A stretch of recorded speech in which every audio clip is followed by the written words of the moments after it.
का सबसे पहले 9 सेकंड में देख लेते हैं राजनीति की बड़ी खबरें। दिल्ली के सीएम अरविंद केजरीवाल ने फिर खटखटाया दिल्ली हाईकोर्ट का दरवाजा। याचिका दायर कर अंतरिम राहत की मांग की। कहा जांच में सहयोग को तैयार, लेकिन गिरफ्तारी पर लगे रोक। केजरीवाल को आज होना है ईडी के सामने पेश। समन के खिलाफ कल नहीं मिली थी हाईकोर्ट से राहत। नवी बार दिल्ली सरकार की शराब नीति मामले में ईडी ने केजरीवाल को भेजा है समन। इलेक्टोरल बॉन्ड मामले में आज सुप्रीम कोर्ट में हलफनामा दाखिल करेगा एसबीआई। चुनाव आयोग के साथ साझा करनी है बॉन्ड की यूनिक नंबर सहित हर जानकारी। आदेश का पालन करने के लिए शाम 5 बजे तक का समय।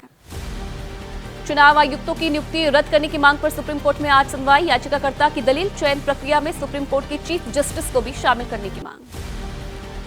कांग्रेस के टैक्स असेसमेंट मामले में आज दिल्ली हाईकोर्ट में सुनवाई। आईटी विभाग ने कांग्रेस को 105 करोड़ के बकाया टैक्स की वसूली का भेजा था नोटिस। 210 करोड़ लगाया था जुर्माना।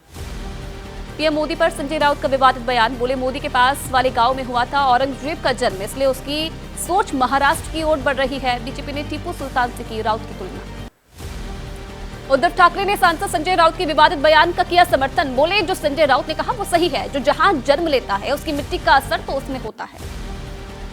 बीजेपी नेता नीतीश राणे ने सांसद संजय राउत के साथ उद्धव ठाकरे पर भी साधा निशाना। कहा जब उद्धव ठाकरे मुख्यमंत्री थे तो उस समय इस्लामीकरण करने का काम किया गया। संजय राउत के बयान पर सियासी बयानबाजी जारी। असदुद्दीन ओवैसी ने पूछा महात्मा गांधी की हत्या करने वाले कहां पैदा हुए? मुंबई के दंगों में मारे गए लोगों का जन्म कहां हुआ? शिवसेना शिंदे गुट के नेता और मंत्री उदय सामंत ने कहा संजय राउत को मालूम है महाराष्ट्र और देश में इंडी गठबंधन हार रहा है, इस कारण बौखलाहट में व्यक्तिगत लेवल पर आकर लगा रहे आरोप। आचार संहिता को लेकर सख्त। चुनाव आयोग राज्यों का अनाधिकृत राजनीतिक विज्ञापन हटाने के निर्देश। मांगी 24 घंटे के भीतर आदेश के पालन की रिपोर्ट। कहा विज्ञापनों को नहीं हटाने की मिली शिकायत। केंद्रीय मंत्री शोभा करंदलाजे के बयान को लेकर चुनाव आयोग ने दिए कार्रवाई के निर्देश। बयान के खिलाफ डीएमके ने दी थी शिकायत। 48 घंटे में मांगी कार्रवाई के बारे में जानकारी।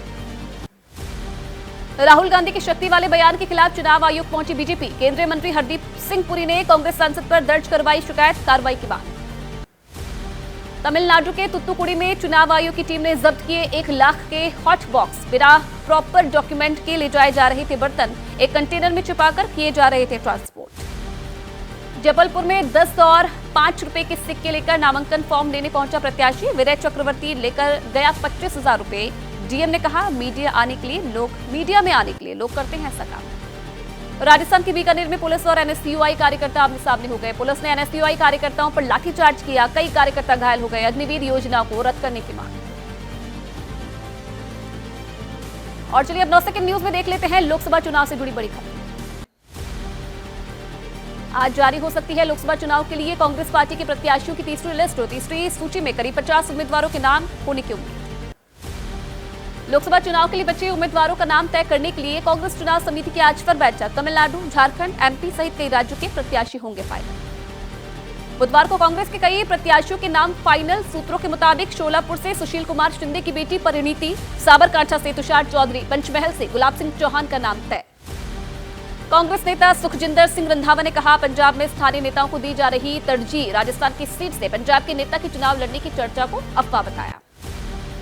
कांग्रेस सीईसी की बैठक के बाद सचिन पायलट का बयान। कहा अच्छी छवि और जमीनी स्तर पर काम करने वाले उम्मीदवारों का नाम तय। राजस्थान में प्रदर्शन बेहतर करने की कोशिशों की। महाराष्ट्र कांग्रेस के नेता नाना पटोले का बयान। 12 सीट के प्रत्याशियों के नाम तय हैं। आज उद्धव और शरद पवार के साथ होगी अंतिम चर्चा।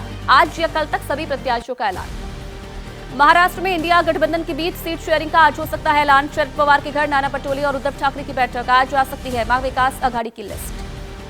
सूत्रों के मुताबिक शिवसेना यूबीटी 23, कांग्रेस 19, एनसीपी शरद गुट को 6 सीट पर लड़ सकती है चुनाव। मुंबई की 2 सीट पर कांग्रेस, 4 सीट पर शिवसेना उद्धव गुट मैदान में उतारेगी अपना प्रत्याशी। महाराष्ट्र एनडीए की सीट का भी आज हो सकता है ऐलान। राज ठाकरे की एमएनएस शामिल हुई तो दक्षिण मुंबई की सीट से उतार सकती है प्रत्याशी। एमएनएस ने अभी तक नहीं की गठबंधन की रणनीति। सूत्रों के मुताबिक एमएनएस के बिना एनडीए का सीट शेयरिंग का फॉर्मूला फाइनल हो चुका है। बीजेपी 31 से 32, शिवसेना शिंदे गुट 12 से 13 और एनसीपी अजीत गुट का 4 सीट पर लड़ना तय। ये साफ नहीं एमएनएस को किसके कोटे से सीट मिलेगी। महाराष्ट्र एनडीए में सीट बंटवारे पर असमंजस को दूर करने की कोशिश तेज। आज मुंबई में शिवसेना शिंदे गुट की बड़ी बैठक होने वाली है। सभी नेता, पदाधिकारी, विधायक और सांसद मौजूद रहेंगे। एमएनएस नेता राज ठाकरे ने आज मुंबई में बुलाई पार्टी नेताओं की बैठक। मीटिंग को संबोधित करने के बाद एनडीए के साथ गठबंधन को लेकर कर सकते हैं बड़ा ऐलान। कुछ दिन पहले राज ठाकरे और अमित शाह के बीच हुई थी मुलाकात। और बिहार महागठबंधन में किस सीट पर फंसा पेच, देख लेते हैं इसी से जुड़ी खबरें सिर्फ 9 सेकंड न्यूज में। बिहार में इंडिया गठबंधन का पेच बरकरार। सूत्रों के मुताबिक कांग्रेस कम से कम 9 सीट पर अड़ी, आरजेडी 7 से ज्यादा सीट देने को तैयार नहीं। कटिहार, बेगूसराय, पूर्णिया सीट पर अब तक नहीं बनी बात। राजेश रंजन उर्फ पप्पू यादव कांग्रेस में हुए शामिल। अपनी जन अधिकार पार्टी का किया विलय। कहा, कांग्रेस की विचारधारा देती है ऊर्जा, कांग्रेस अगर बैठ भी जाए तो भी है सर्वत्र। बिहार के डिप्टी सीएम विजय कुमार सिन्हा ने कहा, नेगेटिव एजेंडा लेकर चलते हैं महागठबंधन के लोग, इसलिए नहीं हो पा रहा सीट बंटवारा। एक भी सीट जीतने की स्थिति में नहीं है इंडिया गठबंधन। भगवान राम पर दिए बयान को लेकर विवादों में घिर चुके जीतन राम मांझी ने लगाया जय श्री राम का नारा। पिछले बयान पर किए गए सवाल पर कहा कि अगर किसी ने कहा है तो ये उसकी मूर्खता है। समाजवादी पार्टी ने 6 और उम्मीदवारों की घोषणा की। संभल से जियाउर रहमान बर्क को टिकट मिला है। गौतम बुद्ध नगर से महेंद्र नागर की जगह राहुल अवाना को प्रत्याशी बनाया है। इंडिया गठबंधन में यूपी की 3 सीट पर अपना दल के ने दावा जताया है। फूलपुर, मिर्जापुर, कौशाम्बी से लड़ने का ऐलान किया। कहा, इंडिया गठबंधन में हमारी हुई थी बात। सांसद दानिश अली कांग्रेस में शामिल हो गए हैं। कहा, देश के हालात किसी से छुपे नहीं हैं। एक तरफ विभाजनकारी तो दूसरी तरफ न्याय दिलाने के लिए संघर्ष करने वाली शक्तियां हैं। पहले बीएसपी में थे दानिश अली। यूपी कांग्रेस महासचिव सचिन चौधरी का सांसद दानिश अली को लेकर दावा। कहा, दानिश अली का स्वागत, लेकिन लोगों से संपर्क साधने का पर्याप्त समय अब उनके पास नहीं बचा। आजाद समाज पार्टी के नेता चंद्रशेखर आजाद ने कहा, 1.5 साल पहले अखिलेश ने नगीना लोकसभा चुनाव लड़ाने का वादा किया लेकिन निभाया नहीं। आजम खान ने भी वादा किया लेकिन वो भी दिक्कत में है। शिवपाल यादव ने बदायूं से अपनी जगह बेटे आदित्य यादव को चुनाव लड़ाने के दिए संकेत। चंद्रशेखर आजाद को रामपुर से प्रत्याशी बनाने पर बोले, आजम खान की सलाह पर तय होगा प्रत्याशी। आजमगढ़ से समाजवादी पार्टी के प्रत्याशी धर्मेंद्र यादव पर बीजेपी सांसद निरुवा ने साधा निशाना। कहा, अखिलेश यादव को पता है कि आजमगढ़ में जीत की 1% भी संभावना नहीं। तमिलनाडु को लेकर बीजेपी का क्या है प्लान, नजर डाल लेते हैं इसी से जुड़ी खबरों पर 9 सेकंड न्यूज में। मिशन दक्षिण पर बीजेपी का फोकस। आज तमिलनाडु बीजेपी कोर ग्रुप की बैठक। शाम को हो सकती है दिल्ली में मीटिंग। बीजेपी तमिलनाडु की 15 से ज्यादा सीटों पर लड़ेगी चुनाव।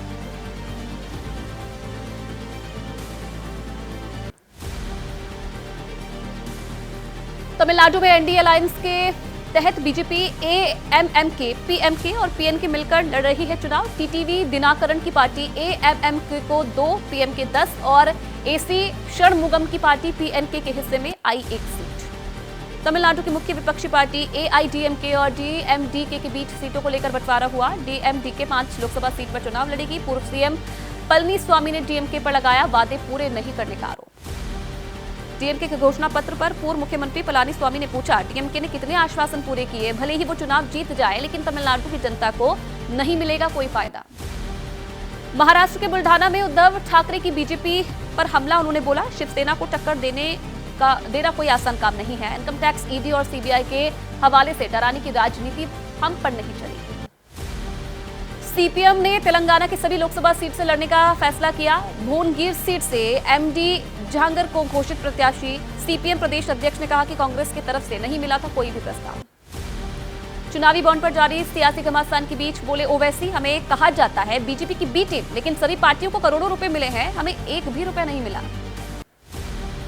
पहले चरण के लिए नॉमिनेशन जारी है। आज जम्मू कश्मीर के उधमपुर लोकसभा सीट से जितेंद्र सिंह दाखिल करेंगे नामांकन। कठुआ में जनसभा को संबोधित करने के बाद भरेंगे पर्चा। जितेंद्र सिंह के खिलाफ कांग्रेस में शामिल हुए चौधरी लाल सिंह लड़ेंगे चुनाव। कल कांग्रेस में की थी घर वापसी। कहा, जितेंद्र सिंह को हराने के लिए ही कांग्रेस में शामिल हुए। पूर्व क्रिकेटर और बहरामपुर से टीएमसी उम्मीदवार यूसुफ पठान ने कहा, बैठक के बाद बनाएंगे आगे की योजना। अभी बहरामपुर से कांग्रेस के नेता अधीर रंजन चौधरी है सांसद। छिंदवाड़ा में नाथ परिवार के गढ़ को भेदने में जुटी है बीजेपी। कमलनाथ, नकुलनाथ के भरोसेमंद नेताओं को साथ जोड़ रही है। प्लानिंग के तहत क्षेत्र में जमे कैलाश विजयवर्गीय। और चलिए अब देश की बड़ी खबरों को देख लेते हैं। पीएम मोदी का भूटान दौरा क्यों रद्द हुआ, राष्ट्रपति पुतिन से पीएम मोदी की युद्ध पर क्या बात हुई। 9 सेकंड न्यूज। दिल्ली के वेलकम इलाके में बड़ा हादसा। 2 मंजिला इमारत भर आकर गिरी। हादसे में 2 मजदूरों की मौत हो गई जबकि एक शख्स घायल हो गया है। बिल्डिंग में चल रहा था मरम्मत का काम। खराब मौसम की वजह से प्रधानमंत्री नरेंद्र मोदी का भूटान दौरा हुआ रद्द। नई तारीख पर दोनों देश कर रहे हैं विचार। चुनाव प्रचार के बीच 2 दिन के लिए पीएम मोदी जाने वाले थे भूटान। प्रधानमंत्री मोदी ने रूस के राष्ट्रपति पुतिन से फोन पर बात की। कहा, रूस यूक्रेन संघर्ष को हल करने के लिए बातचीत जरूरी है। कूटनीति के रास्ते निकल सकता है समाधान।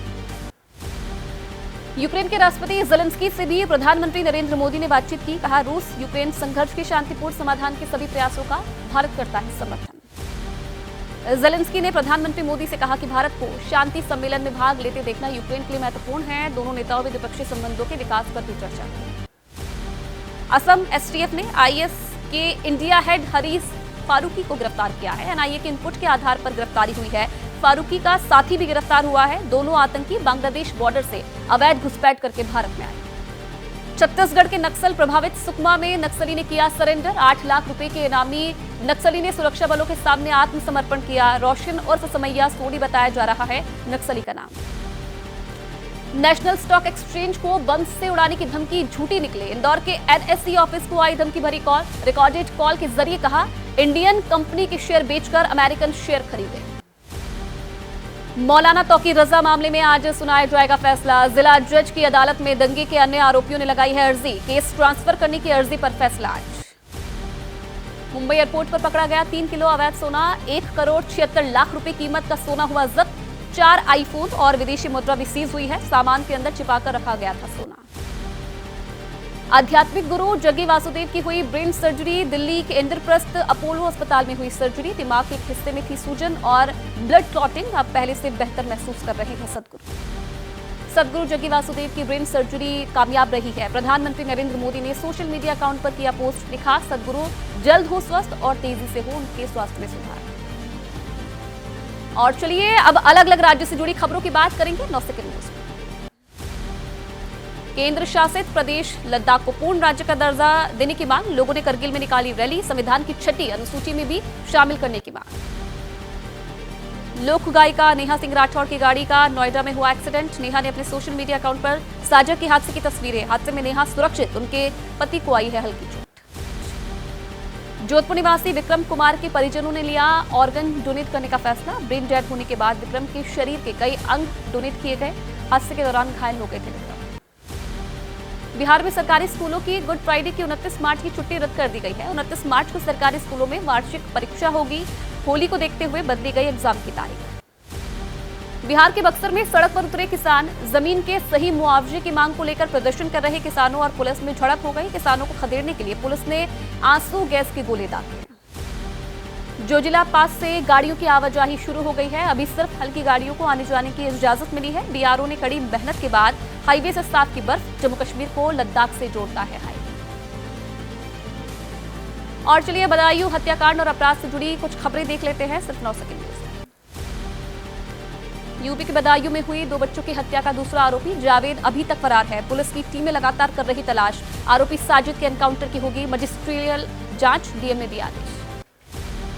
केंद्रीय मंत्री बीएल वर्मा ने बदायूं पहुंचकर पीड़ित परिवार से मुलाकात की। घटना को लेकर समाजवादी पार्टी पर भी निशाना साधा। कहा, एसपी से जुड़े हो सकते हैं घटना के तार। बदायूं की घटना को लेकर समाजवादी पार्टी के नेता शिवपाल यादव का बयान। कहा, जब आरोपी का एनकाउंटर हुआ तो अब कैसे खुलेगा केस। कानून व्यवस्था के बहाने बीजेपी सरकार को घेरा। पुलिस की पूछताछ में खुलासा। राहुल यादव की मदद से सांप मंगाते थे ईश्वर और विनय। बाद में खुद ही निकालते थे सांपों का जहर। एल्विश यादव के भी दोस्त बताए जा रहे हैं दोनों आरोपी। सांप और उनके जहर की तस्करी का मामला। नोएडा पुलिस ने 2 और आरोपियों को गिरफ्तार किया है। ईश्वर और विनय नाम के 2 आरोपी गिरफ्तार हुए हैं। हरियाणा के रहने वाले हैं दोनों आरोपी। मुंबई में करोड़ों की ठगी का शिकार हुए अभिनेता अनु कपूर समेत सैकड़ों लोग। इन्वेस्टमेंट स्कीम के नाम पर ठगी हुई है। सालों से करते आ रहे हैं निवेश। हर महीने मिलता आ रहा था मुनाफा। इन्वेस्टमेंट कंसल्टेंट अंबर दलाल ने सैकड़ों लोगों को लगाया चूना। अब तक 54 करोड़ की ठगी की बात सामने आई है। 500 से 1000 करोड़ रुपए के घोटाले की आशंका। और अब कोटा में छात्रा के अपहरण कांड का होश उड़ा देने वाला खुलासा। देख लेते हैं 9 सेकंड न्यूज में। कोटा में झूठी निकली छात्रा के अपहरण की बात। छात्रा ने अपने दोस्त के साथ मिलकर बनाई थी अपहरण की झूठी कहानी। अपने दोस्त के साथ मिलकर विदेश जाना चाहती थी छात्रा। मध्य प्रदेश के रहने वाली है छात्रा। परिजनों को मोबाइल पर भेजा गया था छात्रा का हाथ पैर बंधा फोटो। परिजनों से मांगी गई थी 30 लाख रुपए की रंगदारी। इंदौर में खींची गई थी छात्रा की तस्वीरें। लोकसभा चुनाव से पहले एटा में पुलिस ने नाकाम की बड़ी साजिश। हथियार बनाने की अवैध फैक्ट्री का किया भंडाफोड़। मौके से हथियार बनाने के उपकरण भी जब्त किए गए हैं। वाराणसी में रिटायर्ड टीचर के साथ ठगी का मामला। पुलिस ने 6 आरोपियों को किया गिरफ्तार। आरोपियों के पास से 13.5 लाख रुपए बरामद। अलग अलग खातों में जमा 65 लाख रुपए भी सीज। आगरा में 5 साल की बच्ची की अपहरण के बाद हत्या। घर के बाहर खेलते समय बच्ची को कर लिया गया था अगवा। बच्ची के परिवार से मांगी गई थी फिरौती। किडनैपर्स की तलाश कर रही है पुलिस। मध्य प्रदेश के शहडोल में स्वास्थ्य विभाग के कर्मचारियों के साथ फर्जीवाड़ा। सीएमएचओ समेत कर्मचारियों के टीए, डीए और एरियर्स के 36 लाख रुपए फर्जीवाड़ा। घोटाले के बाद शख्स की हो रही है तलाश। तो होली के रंग में देश रंगने लगा है और इसी से जुड़ी कुछ खबरों पर नजर डाल लेते हैं 9 सेकंड न्यूज में। होली के रंग में रंगी भगवान श्री कृष्ण की जन्मस्थली मथुरा। जन्मस्थली परिसर में नजर आ रहा होली का रंग। देश के कोने कोने से पहुंच रहे लोग, हर कोई होली की मस्ती में सराबोर। मथुरा में हर तरफ नजर आ रही होली की रौनक। श्री कृष्ण जन्मस्थली पर सबसे ज्यादा रौनक। कान्हा के दर्शन के लिए उमड़ रही भारी भीड़। होली की उमंग में घुले आस्था के रंग।